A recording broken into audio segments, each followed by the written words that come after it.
Korupsi tidak boleh ada di dalam bangsa ini, karena itu menghancurkan ini bangsa.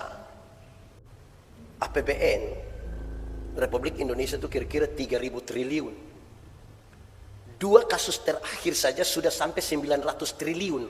Berarti sepertiga dari APBN itu hanya 2 orang saja korupsi habis. Bayangkan kalau 900 triliun kasih kita di Soe. Di sini ada yang orang Soe. Beruntung kita semua dari luar ya. Saudara, 900 triliun kalau kasih di Soe NTT ini, wih. Itu ibu-ibu pun sepatu baru yang online tidak akan rusak di jalan-jalan itu. Karena pasti jalannya semua mantap.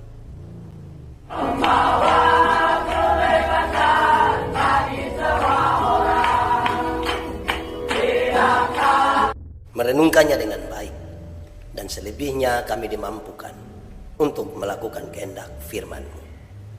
Semua godaan baik di dalam kami, baik di sekitar kami minta Tuhan jauhkan semuanya. Kami rindu pada firman-Mu.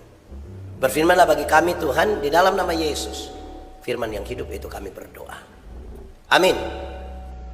Bapak Ibu Saudara-saudara, di pembacaannya terambil dari Bilangan pasal 33 ayat 50 sampai ayat 56. Bilangan 33 ayat 50 sampai ayat yang ke-56. Sejemput jemaat Tuhan berdiri. Apa yang dilakukan sesudah tanah Kanaan direbut? Tuhan berfirman kepada Musa di dataran Moab di tepi sungai Yordan dekat Yeriko. Berbicaralah kepada orang Israel dan katakanlah kepada mereka, apabila kamu menyeberangi sungai Yordan ke tanah Kanaan, maka haruslah kamu menghalau semua penduduk negeri itu dari depanmu dan membinasakan segala batu berukir kepunyaan mereka. Juga haruslah kamu membinasakan segala patung tuangan mereka dan memusnahkan segala bukit pengorbanan mereka. Haruslah kamu menduduki negeri itu dan diam di sana, sebab kepadamu lah kuberikan negeri itu untuk diduduki. Maka haruslah kamu membagi negeri itu sebagai milik pusaka dengan membuang undi menurut kaummu. Kepada yang besar jumlahnya haruslah kamu memberikan milik pusaka yang besar, dan kepada yang kecil jumlahnya haruslah kamu memberikan milik pusaka yang kecil yang ditunjuk oleh undi bagi masing-masing. Itulah bagian undiannya. Menurut suku nenek moyangmu haruslah kamu membagi milik pusaka itu. Tetapi jika kamu tidak menghalau penduduk negeri itu dari depanmu, maka orang-orang yang kamu tinggalkan hidup dari mereka akan menjadi seperti selumbar di matamu dan seperti duri yang menusuk lambungmu, dan mereka akan menyesatkan kamu di negeri yang kamu diami itu. Maka akan dilakukan kepadamu seperti yang kurancang melakukan kepada mereka. Demikian firman Tuhan. Bapak Ibu Saudara-saudara, Shalom. Sekali lagi Shalom. Merdeka itu apa? Merdeka itu apakah karena kita bebas? Bisa juga. Tapi kalau saya minta saudara-saudara untuk berpikir dan memberi jawaban, pasti sangat kaya arti dari merdeka. Paling tidak kalau saya mau kasih contoh begini. Apa itu arti merdeka bagi kehidupan beragama di negara ini? Maka kita akan sama-sama sepakat merdeka bagi kehidupan bangsa beragama di bangsa negara ini adalah orang dapat beribadah tanpa rasa takut. Orang bisa beribadah dengan bebas. Lalu saya bertanya, apa arti merdeka bagi ibu rumah tangga? Apa arti merdeka bagi anak sekolah? Apa arti merdeka bagi guru? Apa arti merdeka bagi polisi? Apa arti merdeka bagi tentara? Apa arti merdeka bagi pemulung? Apa arti merdeka bagi seorang suami?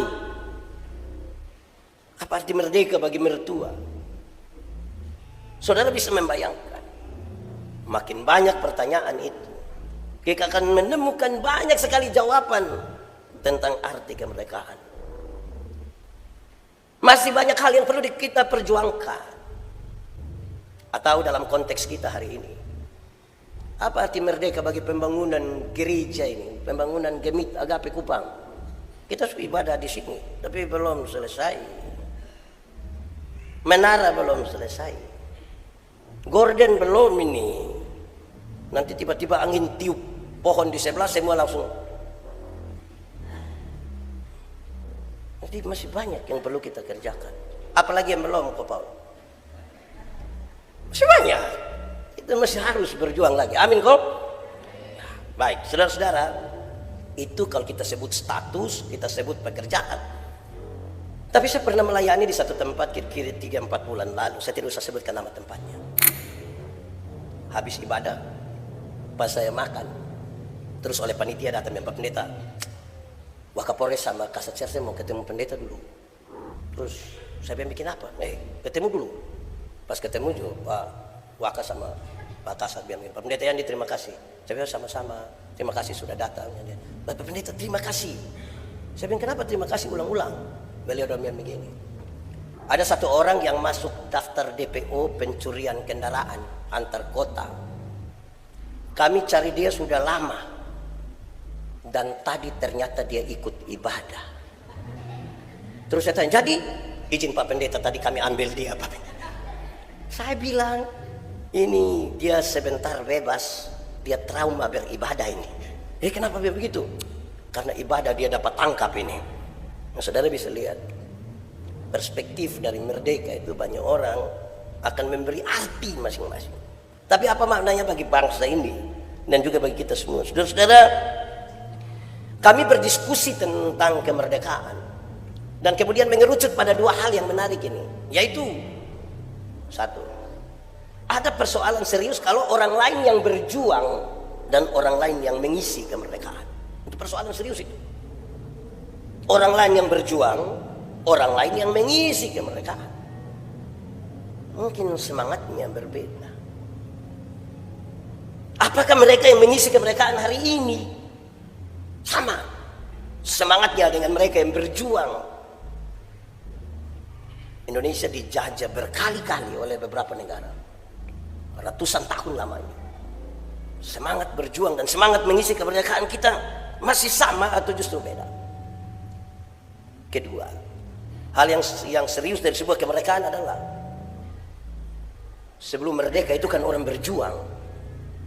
Yang berjuang itu identik dengan pengorbanan. Yang berjuang itu identik dengan pengorbanan. Tapi yang mengisi kemerdekaan seringkali identik dengan mencari keuntungan. Saya ulangi, yang berjuang itu berkorban, bahkan berkorban jiwa dan raga. Bagaimana yang mengisi? Banyak orang dari yang mengisi kemerdekaan cenderung mencari keuntungan, bukan berkorban. Banyak orang itu bukan berarti semua. Ada juga yang berkorban. Tapi ada yang cenderung bertanya, apa yang dia dapat? Keuntungan apa yang dia dapat dari negara? Kita ada dalam situasi politik dan situasi berbangsa dan bernegara yang menurut banyak orang sementara tidak baik-baik saja. Pertanyaannya lalu apa kontribusi kita bagi keamanan negara, bagi ekonomi, termasuk juga bagi yang royalti itu. Saya bilang kok Paul hati-hati. Kok Paul yang biasa ajak saya menyanyi toh, Bu siap bayar nanti ini. Saya mau menyanyi mesti cipta lagu sendiri, ini yang pusing. Lama-lama saya menyanyi wel anak kayak samkai, dorong pusing nanti dengan itu. Tapi itulah Indonesia hari ini. Yang kita tidak boleh hanya protes. Kalau kita sebut bahwa hari-hari ini adalah kegelapan, maka jangan mengutuki kegelapan, tapi segera nyalakan pelita. Saya ulangi, jangan mengutuki kegelapan, tapi segera menyalakan pelita. Kalau saudara lihat gereja ini belum selesai, jangan bilang, kok kenapa itu mengutuki kegelapan? Segera nyalakan pelita, tambah uang, kita selesaikan ini. Jangan sekedar mengutuki. Amin kok? Saudara mengatakan amin. Baik, saudara-saudara, lalu kita baca teks ini. Teks yang menarik bagi kita. Tuhan berfirman kepada Musa di dataran Moab di tepi sungai Yordan dekat Yeriko. Sebuah pernyataan bahwa mereka tinggal satu langkah lagi menyeberangi sungai Yordan dan segera masuk ke Yeriko. Tetapi pesan Tuhan itu tetap bagi mereka. Bukan semua masuk jadi tidak lagi mendengar pesan. Sudah mau masuk. Tapi pesan Tuhan itu menjadi penting. Yang menarik saudara-saudara adalah Musa tahu bahwa dia tidak masuk. Tapi tanggung jawab untuk menyampaikan pesan yang dia terima dari Tuhan untuk umat Israel, termasuk yang akan masuk ke tanah Kanaan, tetap dia sampaikan. Tanggung jawab yang tidak pernah selesai sampai pada Tuhan memanggil dia. Kalau saudara baca terus sampai pasal 36, saudara menemukan bagaimana dia hanya diberi kesempatan naik ke atas gunung dan melihat indahnya tanah yang dijanjikan itu. Sudah di penghujung. Saudara, ada banyak orang di bangsa ini yang kalau sudah dekat-dekat hari mau pensiun, hari mau lepas, mau bikin apa lagi sudah. Kita duduk-duduk saja, kalau sedikit lagi kita selesai. Kayak begitu. Tapi ini tanggung jawab bagus. Saudara, firman yang disampaikan kepada mereka adalah, apabila nanti kamu menyeberangi sungai Yordan dan masuk ke tanah Kanaan, haruslah kamu menghalau semua penduduk negeri itu dan membinasakan seluruh batu berukir kepunyaan mereka. Juga kamu harus membinasakan seluruh patung tuangan. Kalimat yang secara singkat bisa disebutkan begini: masuk di tanah Kanaan, kamu tidak boleh hidup bersama-sama dengan para penyembah berhala. Kamu tidak boleh di sekitar penyembahan berhala. Semua harus dilakukan. Harus. Tidak boleh ada padamu itu bagian-bagian yang menyembah berhala. Nanti sebentar semua umat Israel akan memahami kenapa Tuhan melarang itu. Tetapi itu penting. Itu yang harus kamu lakukan ketika kamu masuk ke tanah Kanaan.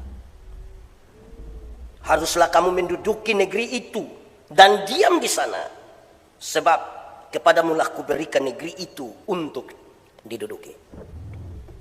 Sebagai sebuah jawaban, salah satu jawaban kepada kenapa Tuhan minta supaya mereka jangan menyembah berhala dan hidup dengan orang yang menyembah berhala. Kenapa? Karena tanah yang Tuhan berikan itu janji Tuhan kepada mereka. Masa orang lain yang janji dengan visi ini, kamu masuk ke dalam tanah itu dan hidup menurut hal lain, visi lain, tokoh lain yang berseberangan dengan orang yang menjanjikan dan memberikannya kepada kamu. Tidak boleh. Di bagian-bagian terakhir dari pembacaan tadi, kamu mesti berbagi. Mestinya kamu bagi wilayah ini yang Tuhan sudah berikan menjadi milik pusaka. Yang besar kasih yang besar, yang kecil kasih yang kecil. Tetapi menurut hasil undi. Ini bukan menurut hasil judi, menurut hasil undi. Mereka percaya bahwa Tuhan turut bekerja di situ supaya adil, membagikan ini dengan cara undi. Yang besar akan dapat bagian yang besar, yang kecil akan dapat bagian yang kecil. Adil. Kalau besar dapat besar itu, kecil dapat kecil itu adil. Tapi kalau yang kecil minta yang besar baru bungkus bawah yang besar, itu tidak adil. Tuhan suatur memang masuk di dalam sini ini ada banyak susu madu. Orang yang jumlah banyak mesti dia dapat tempat yang banyak toh, ya lebih luas supaya tercukupilah kebutuhan mereka. Yang sedikit dapat yang mungkin 2000 kali 2000 saja, tapi penuh dengan susu madu. Artinya juga dia ingin kasih tahu kita yang begini.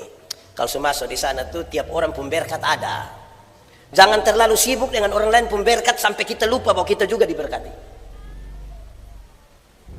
Jangan juga terlalu sibuk dengan orang lain punya masalah sampai kita lupa bahwa kita juga bermasalah. Kalau masuk di sana bagian sudah diatur masing-masing dan Tuhan mengatur itu. Mereka harus mengimani itu. Tapi di bagian terakhir dalam pembacaan tadi, di bagian terakhir pembacaan tadi menyatakan, tapi kalau kamu tidak melakukan seperti apa yang kukatakan kepadamu, kamu tidak menghalau orang-orang penyembah berhala itu, kalau kamu tidak menghancurkan benda-benda yang mereka sembah itu, maka hal yang aku rancangkan kepada mereka akan tertimpa kepada kamu. Jadi ada konsekuensi dari ketika kita tidak melakukan apa yang diperintahkan oleh Tuhan. Ada konsekuensi bagi bangsa ini, bagi bangsa Israel, kalau mereka masuk nanti ke tanah Kanaan dan tidak melakukan perintah yang Tuhan berikan kepada mereka. Apa yang sudah Tuhan rancangkan atas orang-orang di Kanaan itu akan berbalik kepada mereka. Sebuah peringatan yang serius supaya bangsa ini tidak main-main dengan janji yang sudah Tuhan berikan kepada mereka. Saudara-saudara, lalu apa pesannya bagi kita? Pesan yang penting bagi kita hari ini, tema kita itu sekali lagi saya sampaikan, berjuang untuk merdeka, mengisi kemerdekaan dengan tindakan nyata. Ya, orang berjuang untuk merdeka, tapi kemerdekaan ini mesti diisi dengan tindakan nyata. Lalu bagaimana? Pembacaan tadi mengisyaratkan beberapa hal untuk kita renungkan bersama. Satu, perintah yang terus berlanjut. Saya ulangi, perintah yang terus berlanjut. Waktu mereka masuk tanah Kanaan, perintah ini selesai? Tidak, karena tema kita berkaitan dengan berjuang sebelum dan mengisi sesudah. Maka saya akan pakai beberapa poin untuk menyampaikan kepada kita, waktu sudah masuk mereka harus buat apa. Perintah terus berlanjut. Salah satunya adalah ketika kamu masuk, akan berhadapan dengan ini orang-orang di dalam yang akan kamu musnahkan. Kalau kita baca Yosua, kitab Yosua pasal 5 sampai pasal 6 kasih tahu, walaupun kamu akan menghancurkan mereka, tapi ada prosedur. Ada prosedur. Kalau kita baca pasal 5, pasal 6 dia kasih tahu, 1 kali dalam 6 hari kamu harus melakukan ini, dan nanti hari ke-7 kamu mesti putar begini, siapa berdiri di depan, siapa di belakang, tabut perjanjian itu ada di bagian mana. Itu prosedurnya, harus ikut prosedur. Kenapa tiba-tiba pendeta bicara prosedur? Negara Republik Indonesia yang kira-kira 300 juta orang, 300 juta. Bayangkan kalau hidup tanpa aturan. Mesti ada prosedur. Apa-apa itu ada di prosedur. Hari ini kita mesti sepakat bahwa prosedur itu sesuatu yang harus dilakukan. Hukum, penegakan hukum. Karena itu pesan bagi para pembuat undang-undang, para pembuat prosedur, buatlah prosedur yang sesuai dengan semangat 300 juta orang untuk mengisi kemerdekaan ini. Pesan bagi para penegak keadilan supaya ikut prosedur, seadil-adilnya. Yang salah itu salah, yang benar itu benar. Kan kita urus banyak orang, supaya tidak ada ketimpangan. Kita urus satu negara tanpa prosedur tidak bisa. Saya berkhotbah tentang kebenaran, dan saya katakan, banyak orang merasa tinggal dalam kebenaran, padahal belum tentu. Karena kebenaran punya 3 dimensi. Dimensi yang paling pertama adalah legalitas. Ikut aturan. Semua bentuk pelanggaran terhadap aturan Tuhan tidak suka, tidak setuju. Legalitas yang dibangun di mana? Dibangun di atas pulihnya hubungan manusia berdosa ini dengan Tuhan Allah. Kan kita lagi urus banyak orang.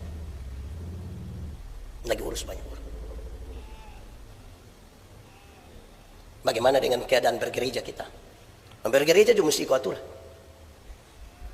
Ini sudah tidak bisa pakai kalimat kami dulu. Oh, tidak bisa. Kita mesti ikut aturan. Saya suka pakai contoh bilang begini. Satu, ada katekisasi 1 tahun. Ibu Putri yang ajar. Tahu Ibu Putri di mana ini Ibu Putri? Terus tiap minggu mesti ikut tatap muka. Saya lihat kadang-kadang orang tua sudah mau pergi makan di mana begitu, tapi kan anak masih ikut katekisasi. Dia bapak mama duduk saya di otak kita dong hanya kenapa? Masih ada pertemuan. Tahu Ibu Putri ngomong apa di dalam? 3 kali tidak bertemu tatap muka, maka tidak boleh ikut ini peneguhan sini. Macam ribet juga ya, tapi memang mesti ikut. Terus tiba-tiba ada yang datang tanya pendeta, pendeta, Desember nanti ada sidik kok? Iya, kenapa? Siapa anak yang sekolah dokter di Bandung itu? Oh, itu anak pintar sekali, pintar. Itu dosen belum tahu, dia sudah tahu semua. Nah, dia kenapa? Dia mau datang nanti Desember. Oh puji Tuhan ini hari ini kali dia libur, dia ada orang tua. Bukan, maksudnya kalau bisa nah dia datang nah pendeta bisa tapis memang dia kote bukan. Tidak bisa.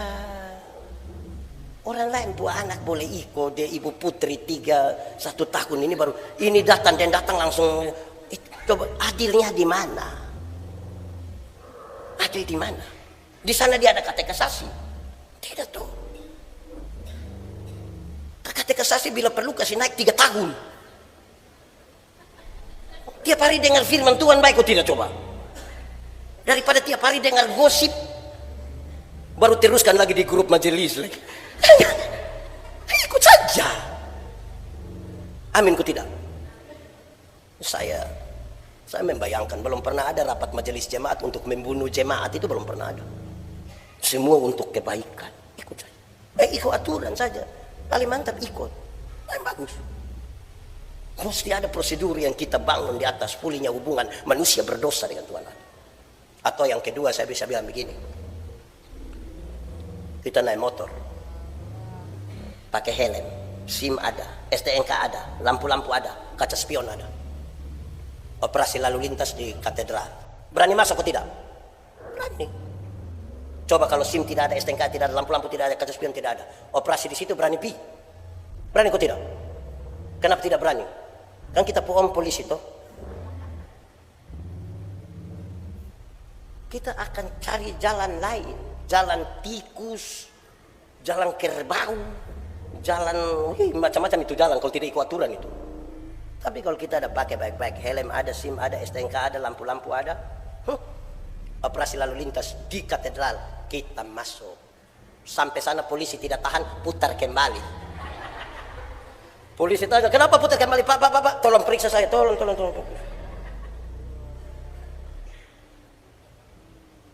Anak sekolah, dong ini kan masuk sekolah jam berapa anak sekolah? Jam 7 toh? Jam 7. Kalau dia pergi setengah 7, tindakannya jelas. Salam semuanya, apa kabar? Selamat pagi. Kalau besok udah masuk merdeka. Itu kalau datang setengah 7. Coba kalau masuk sekolah jam 7 dia pergi setengah 11. Saudara lihat dia pucara jalan itu sudah begini. Tiba-tiba pendeta, kepala sekolah, "Woi." Bukan saja kaget, persiapan tipu. Orang kalau dapat tangkap itu tidak dimulai dan jujur Bapak. Persiapan tipu. Jadi memang paling bagus itu ikut aturan. Amin kok. Kalau saudara tidak mampu memberi banyak dan masih mendiskusikan sesuatu tentang kebijakan tertentu di bangsa ini, minimal kita ikut aturan. Orang tidak ikut aturan itu menjengkel. Kita naik motor dari sebelah kiri ini, dia cuma muncul dari sana menuju kita. Baru dia bilang, wah. Wih, itu macam kita mau bunuh dia itu. Jadi yang paling bagus itu ikut aturan saja. Amin bro. Jadi kalau ada baku aja kalau tidak ikut aturan, tidak usah lah. Amin toh. Dalam aturan itu mungkin ada kebijakan dan lain-lain. Tidak apa-apa. Tapi itu ada perintah yang berlanjut. Tidak pernah hentinya itu perintah. Bahkan sampai hari ini perintah Tuhan itu tetap. Karena mengatur banyak orang. Dan di negara ini ada banyak sekali peraturan. Tapi kita mesti menghimbau bagi para pembuat aturan itu, jangan pikir diri sendiri, jangan pikir pribadi, pikir semua orang. Karena ini negara Republik Indonesia, pikir semua orang. Jangan pikir kepentingan sendiri, kepentingan kelompok, kepentingan suku, jangan. Kepentingan agama tertentu, jangan. Kita lagi urus. Satu. Kedua, di masa perjuangan untuk masuk ke tanah Kanaan, tanah yang merdeka itu, yang menarik adalah sebuah keterangan.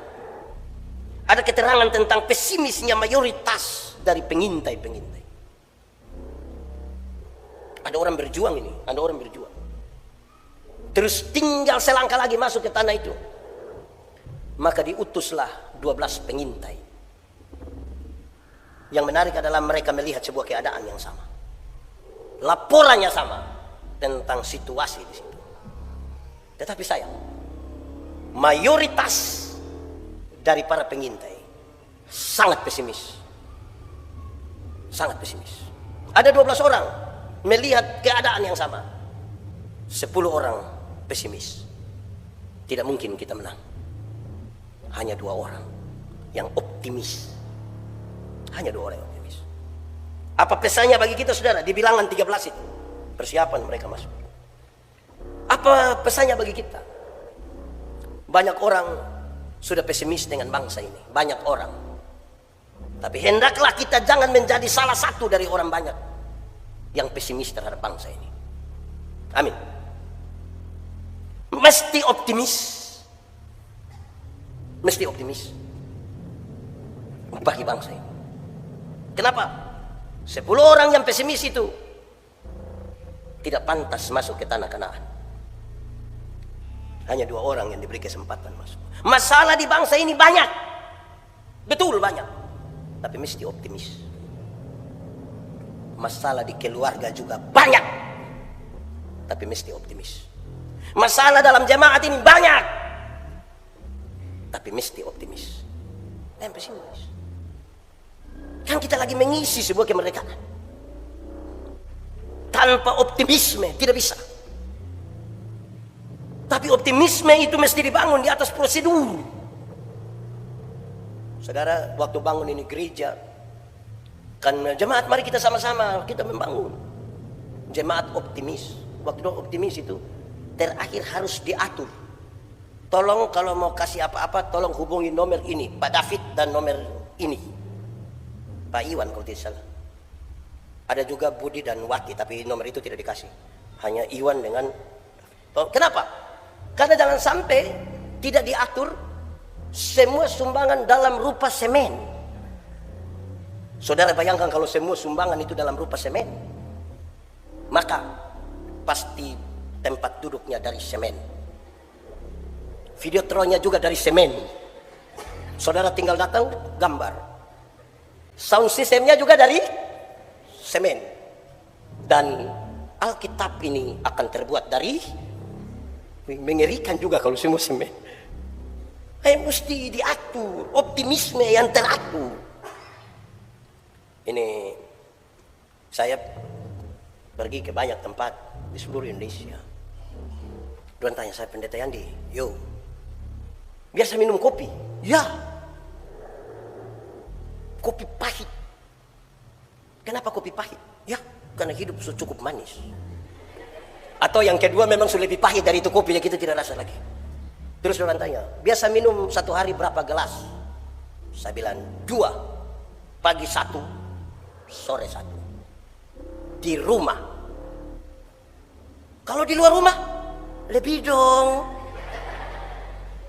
Kenapa di rumah hanya 2, di luar lebih? Saya bilang karena ada istri. Pendeta takut istri? Tidak. Hargai. Hargai bagaimana? Iya, kalau kita bilang, Mama, kopi 1, tadi sudah 2, cukup. Itu takut. Itu takut istri itu, pendeta. Saya tidak takut, saya hargai. Bagaimana pendeta hargai? Dengar saya bilang.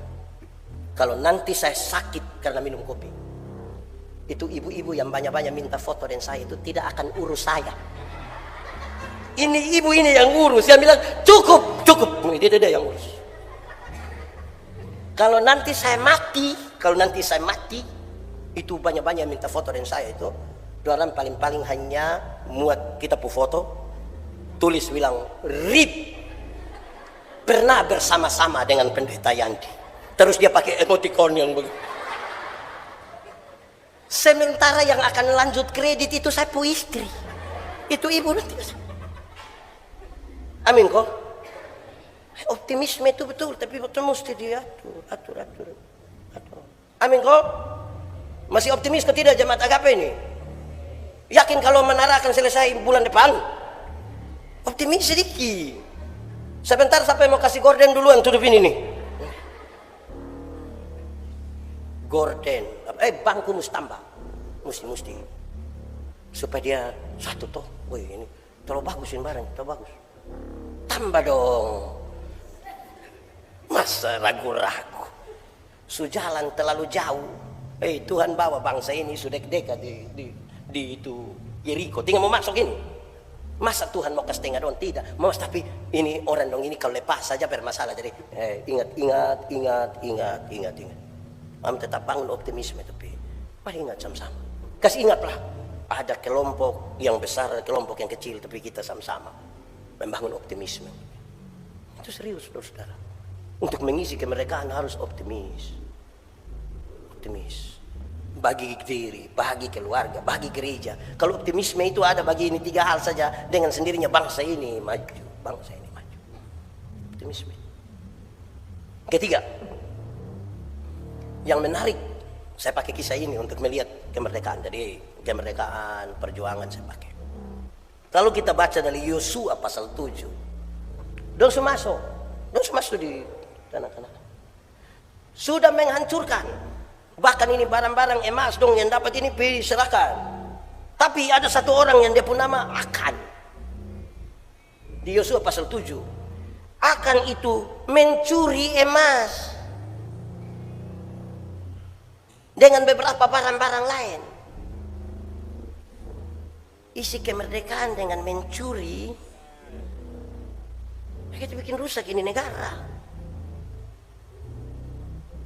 Korupsi tidak boleh ada di dalam bangsa ini, karena itu menghancurkan ini bangsa. APBN Republik Indonesia itu kira-kira 3.000 triliun. 2 kasus terakhir saja sudah sampai 900 triliun. Berarti 1/3 dari APBN itu hanya 2 orang saja korupsi habis. Bayangkan kalau 900 triliun kasih kita di Soe. Di sini ada yang orang Soe. Beruntung kita semua dari luar ya. Saudara, 900 triliun kalau kasih di Soe NTT ini, itu ibu-ibu pun sepatu baru yang online tidak akan rusak di jalan-jalan itu. Karena pasti jalannya semua mantap. Saudara harus meyakinkan diri, tidak boleh ada pencuri. Paling tidak kalau kita tidak bisa kasih tahu orang lain, kasih tahu, saya tidak boleh mencuri. Tidak boleh. Hak saya. Cukupkan dirimu dengan apa yang ada padamu. Berbahagialah engkau dan baiklah keadaan. Tidak boleh. Kalau kita aman begitu, beres. Saya ada bawa materi 2 hari lalu di mana saya lupa. Nah, di Alor kalau tidak salah. Oh, di Alor sudah. Don't tanya saya, Bapak. Ini bisa kok tidak kalau kursi bangku gereja ini kita pakai di acara di rumah. Saya bilang mekanisme kita di gereja itu adalah kasih keputusan dulu. Kita ambil keputusan apakah boleh kok tidak. Tidak bisa satu orang yang omong. Boleh kok tidak. Tapi menurut saya bilang menurut saya, sebaiknya yang gereja punya gereja saja. Gereja punya gereja saja. Tidak usah taruh di Pak Manobe rumah. Tidak usah. Karena itu kacau nanti. Nah misalnya kalau Peter di Pak Manobe rumah, baru besok-besok Pak Dima mau minta, baru Pak Manobe bilang seperti sudah ada tulis Nenek Manobe pun nama di ini, kan jadi masalah baru. Sudah yang kita pun pilih kursi sendiri. Atau kalau memang acara di rumah tidak bisa ada kursi, sudah kita buka tikar kok kita duduk di situ semua. Tidak apa-apa. Saudara, sengaja saya pakai peristiwa akan mengambil barang-barang jarahan itu untuk menegaskan, mengisi kemerdekaan harus dan berkorban juga, bukan mencari keuntungan. Apalagi mencari keuntungan itu tidak halal, cara itu tidak boleh. Korupsi tidak boleh ada, pencurian di negara ini tidak boleh ada. Dan saudara tahu akarnya dari mana? Dari rumah. Kalau dari rumah kita sudah terbiasa mengambil yang bukan hak, maka dalam komunitas yang lebih besar dari itu kita akan berusaha juga untuk mengambil. Dan itu tidak baik bagi keluarga, bagi gereja, dan bagi bangsa ini. Tidak baik. Kita mesti isi ini kemerdekaan dengan memberi sesuatu. Memberi sesuatu bagi bangsa ini. Paling tidak memberi sebuah kepercayaan bahwa saya tidak akan mengambil yang bukan bagian saya. Ini barang yang harusnya sudah dihancurkan. Do lihat agak baik sedikit, akan ini mencuri. Terakhir, keempat, saya ingin ulangi bagian yang tadi sudah diucapkan. Tidak boleh ada penyembahan berhala. Kenapa? Karena Tuhanlah bukan saja menjanjikan, tetapi menuntun mereka sampai ke tanah Kanaan. Tidak boleh ada penyembahan berhala. Orang tanya saya bawa materi di Jakarta, di Cipinang, tentang berhala. Orang tanya saya, Pak Pendeta Yandi, menurut Pendeta Yandi berhala itu apa? Saya bilang yang paling gampang untuk mengerti berhala adalah segala sesuatu yang menggantikan Tuhan namanya berhala. Segala sesuatu yang menggantikan Tuhan namanya berhala. Makan habis kode woi, habis begini kalau sentarik ame 2 batang mati langsung mati, berhala. Itu roh khusus berhala itu. Bangun pagi kalau tidak bisa lepas dari itu handphone, kok hanya begini sampai besok pagi, itu berhala. Apalagi dia suami lagi baru dia punya HP pola rumit lagi. Pakai sidik jari lagi, kontak mata, berhala tuh mulai. Dia ada simpan barang-barang jarahan itu di dalam itu. Ini Tuhan yang kasih kita. UUD 45 dimulai dari kalimat ini, atas berkat rahmat Allah yang Maha Kuasa. Masih ingat kok? Ada yang bisa hafal? Kalau ada yang bisa hafal silakan di muka, nanti saudara akan dapat CP, pohon CP itu saudara akan dapat. Tapi ingat, atas berkat rahmat Allah yang Maha Kuasa. Yang kemerdekaan ini berkat Tuhan Allah. Berkat ini yang kita isi dengan baik. Atas berkat rahmat Allah itu kita punya gedung gereja so bagus. Tolong jaga dia punya kebersihan, yang putih-putih ini tolong jaga dia punya kebersihan. Jangan sampai di bawah tiba-tiba so tulis Tinus Love City, ya gitu. Merusak itu. Jaga ini berkat Tuhan ini. Amin toh? Tidak usah bikin yang terlalu besar, tapi minimal kita tahu bahwa Tuhanlah yang memberikan kepada kita. Tuhan berikan kepada kita itu jaga, bersyukur, bukan mengeluh. Apa-apa yang belum itu mari kita sama-sama lagi, maju lagi, bekerja bersama-sama. Itu mantap tuh. Selesai sebuah pergumulan, kita akan maju lagi pada pergumulan berikutnya. Ingat, Tuhan yang menuntun mereka. Tidak boleh ada penyembahan berhala. Berhala zaman modern ini banyak. Bahkan pikiran kita berhalakan. Uang kadang-kadang jadi berhala baru. Orang-orang tertentu kita berhalakan dia.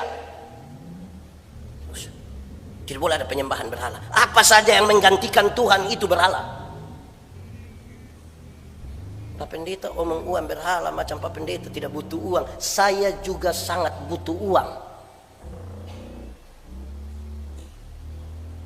Tapi jangan karena uang kita kehilangan harga diri dan kehilangan kepercayaan kita pada Tuhan. Kita butuh semua. Kita butuh makan. Kita butuh semua, tapi dia tidak boleh menggantikan Tuhan. Tidak boleh. Tuhan menjadi lebih di atas segalanya. Apalagi ini peringatan keras bagi bangsa ini, karena suku-suku yang sudah ada di tanah Kanaan itu mereka menyembah kepada Allah mereka dengan berbagai-bagai. Kamu mesti kuat supaya kamu tidak jatuh dalam penyembahan berhala. Hanya Tuhanlah yang patut disembah. Hanya Tuhanlah yang perlu dimuliakan, yang patut dimuliakan. Saudara, karena itu dalam kehidupan kita berbangsa dan bernegara, mesti yang menyebut nama Tuhan, siapapun yang menyebut nama Tuhan, harus memberi sumbangsi yang positif bagi perdamaian di bangsa ini. Harus. Masa menyebut nama Tuhan kemudian bikin ribut? Kita memberi sumbangsi positif. Yang menyebut nama Tuhan di rumah, di gereja, dimanapun, harus menunjukkan dirinya sebagai orang yang benar-benar menyembah Tuhan. Kenapa Tuhan begitu penting? Kalau kemerdekaan Tuhan tidak kasih kita, kalau dia tidak menyertai kita hingga hari ini, susah.